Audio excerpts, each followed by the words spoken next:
Yo, book nerds, it's Sci-Fi September. I know that we're a couple weeks into September, but if you want to participate in Sci-Fi September, it's not too late.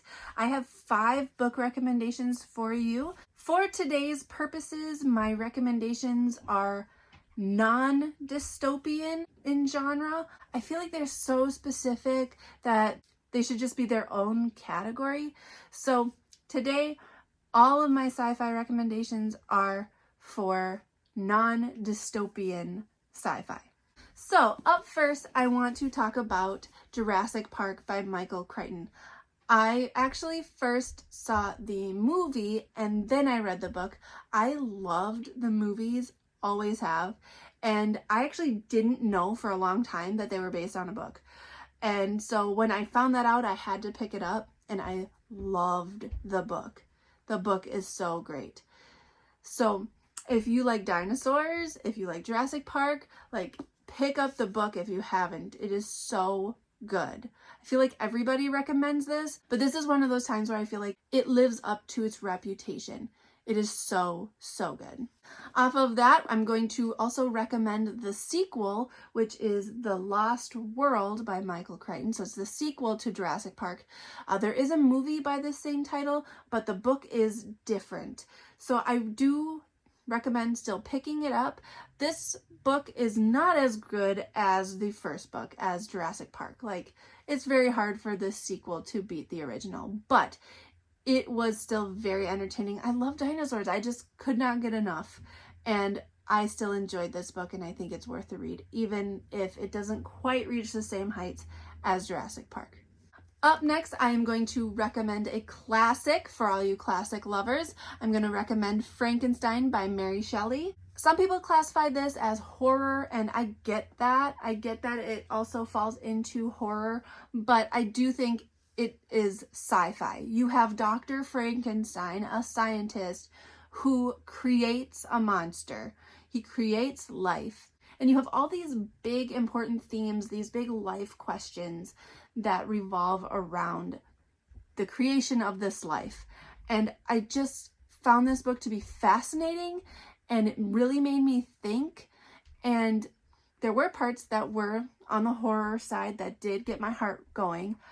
But for the most part, it just really made me think, which I think a good sci-fi book makes you think. This book was way different than I expected, and I just really loved it. It was so good. So if you haven't read Frankenstein, you should. And it's a really easy read. Like, I think if you're new to classics, this might be a good one to start with. It was not hard to understand, I thought.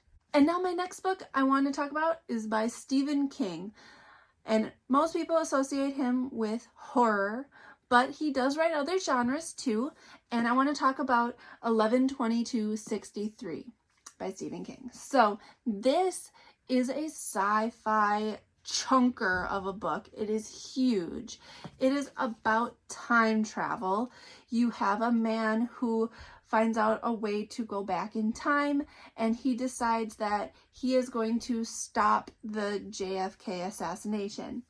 And there are things that happen from there as a result of him tampering with time. And I flew through this huge book. Like, I could not put it down. It was so good. And it's huge. It's a brick. It is massive, but it is so worth it. I am not usually one to like time travel. I actually usually steer away from time travel because I get too caught up in all the rules. Like, if you change something, like, can you affect the future? Can you not affect the future? Like I get too caught up in the rules of time travel, then usually it would suck the fun out of it for me.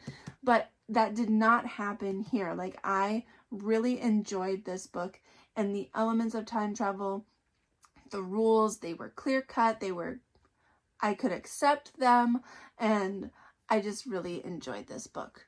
And it will keep you on your toes all the way through. I never felt like there was any part that like lagged too much from what I remember.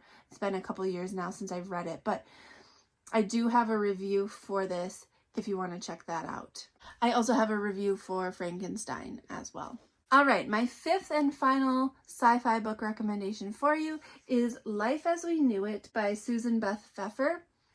This is kind of an apocalyptic type book. The moon gets knocked closer to the earth and it throws off everything. And it's all about what life would be like if that were to happen, if the moon was a lot closer to the earth than it is now.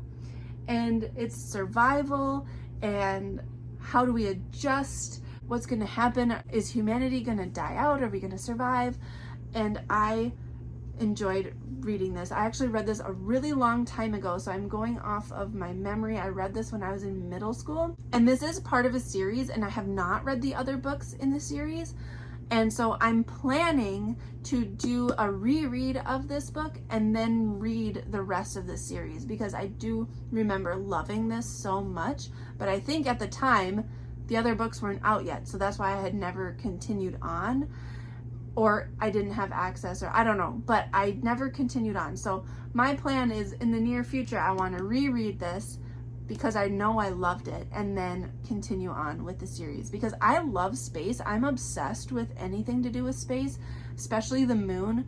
I have a thing for crescent moons. I love the Cheshire Cat. That's a whole other story. But anyway, I have a thing for the moon. I'm always staring at the moon, and I'm obsessed with the planets and stars. If I could go into space, I would in a second. So this book, I just remember loving so much, and I want to get back into this world soon. Those were my 5 sci-fi book recommendations. I realize that I don't read a ton of sci-fi, so these recommendations may not be the top of other people's lists, and that's okay. They're just my recommendations because I can only recommend what I have read. So if I did not list one of your favorite sci-fi books, like, please drop down in the comments and make a recommendation. I would love to try some more sci-fi. I am actually reading a sci-fi book. I classify it as sci-fi. I am reading Miles Morales' Spider-Man right now, which is by Jason Reynolds. I am over halfway through it. I classify this as sci-fi. Some say it's fantasy, but I think it's sci-fi because, I mean, you have Spider-Man who has the mechanical web shooters. He's very smart. He has to figure things out. You have that radioactive spider that bites him. Like, I just feel like it's more scientific than fantasy. So you can argue with me on that, but I am reading this right now for Sci-Fi September, and I will post a review once I am done with it. Like I said, if you're celebrating Sci-Fi September, give me your recommendations. Let me know what you're reading right now, and we can chat in the comments. Hit that like button and subscribe. Thanks for talking books with me.